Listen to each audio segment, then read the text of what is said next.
এবার প্রথমবারের মতো অভিনেতা আয়ুষ্মান খুরানার সঙ্গে জুটি বাঁধবেন এক নায়িকা। জানা যায় দীনেশ বিজন প্রযোজিত ও আদিত্য সারপোদ্দার পরিচালিত ভাম্পায়ার অব বিজয়নগর ছবিটি হতে চলেছে হরর কমেডি ধারার।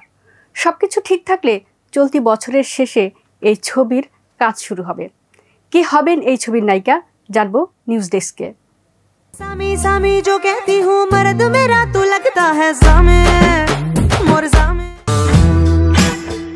সামি সামি গানের মাধ্যমে ভক্ত অনুরাগীদের হৃদয়ে ঝড় তুলেছিলেন রশ্মিকা মান্দানা।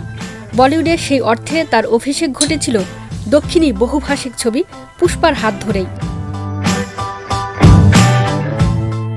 হরর কমেডির ছবি বানাতে বেশ পারদর্শী দীনেশ বিজন।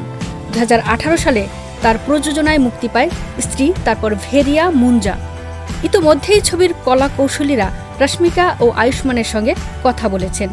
এই মুহূর্তে রশ্মিকা কাজ করছেন পুষ্পা 2 এবং সিকন্দরে। এই দুই ছবিতে তার বিপরীতে রয়েছেন আল্লু অর্জুন এবং সালমান খান।